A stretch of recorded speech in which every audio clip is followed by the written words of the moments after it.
ministro da Educação é contra a fusão da pasta com as áreas de cultura, turismo e esporte e pede cuidado na gestão das universidades federais.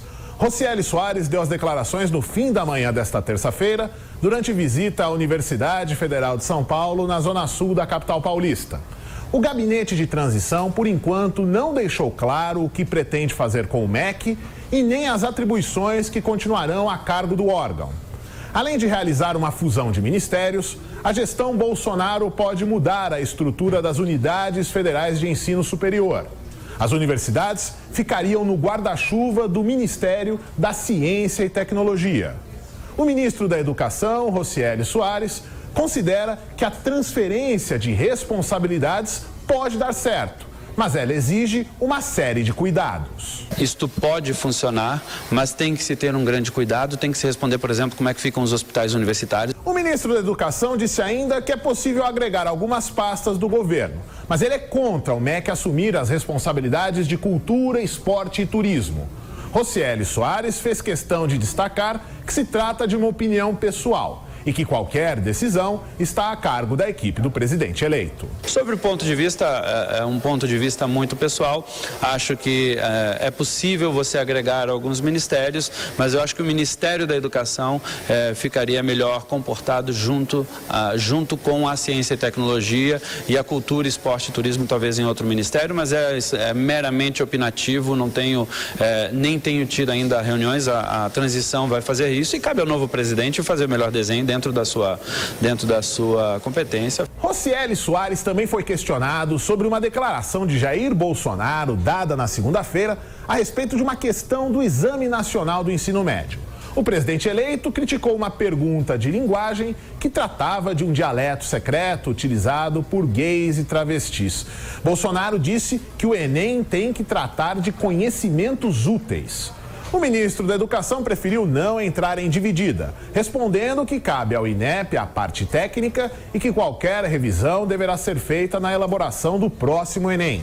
Ainda nesta terça, Rocieli Soares foi apresentado como secretário estadual de Educação de São Paulo na gestão João Dória a partir de janeiro.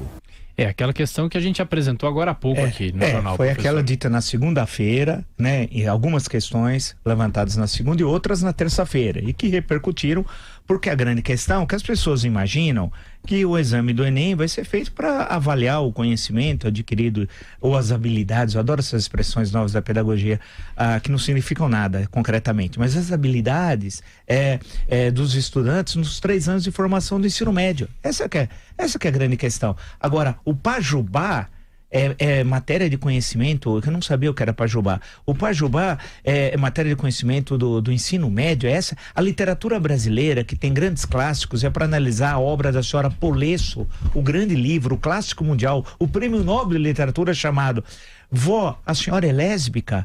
Então, é essa a questão. E isso foi dito aqui, porque as pessoas não examinaram a questão lá do exame das questões do Enem. E eu não concordo que o ministro disse que é uma questão técnica do INEP. Técnica coisa alguma. Que é técnica coisa alguma. É responsabilidade do ministro da Educação o exame do Enem, sim.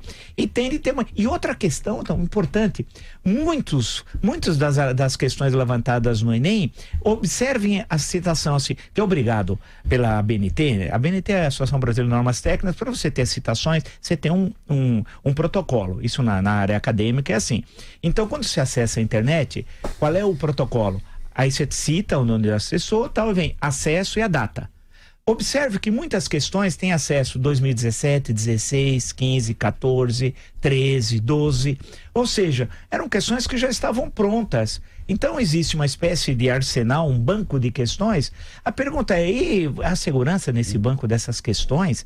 Certas questões ali, elas são adequadas, já que são questões conjunturais.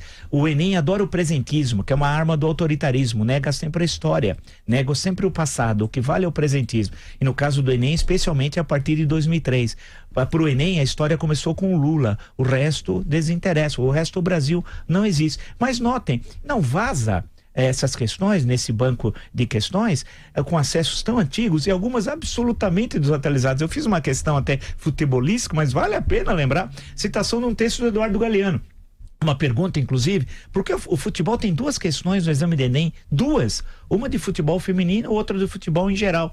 Uma delas do Eduardo Galeano, que faz considerações da década de 90 absurdas sobre o futebol. Ele não entendeu que o século XXI mudou o futebol com Guardiola, etc, etc, etc. Não entende nada. Quer dizer, além disso, em termos do conhecimento do esporte, que não deve ser objetivo do Enem, vale destacar, está absolutamente errada a afirmação do Eduardo Galeano, de uma, né, que houve uma mudança radical a partir do século XXI, mas deixando de lado essas questões do esporte, que não é o centro, nem deveria ser do Enem, outras questões também destacadas. Tem uma sobre o conhecimento do homem no século XVIII, um finalzinho de um texto atribuído a um historiador já falecido, que é absolutamente equivocado, que atribui a relação homem-história ao século XVIII, quando isso vem do Tucídides, da Grécia Antiga. Em suma, o ministro é sim responsável pelo Enem e tem de vir a público e explicar as questões, uma por uma.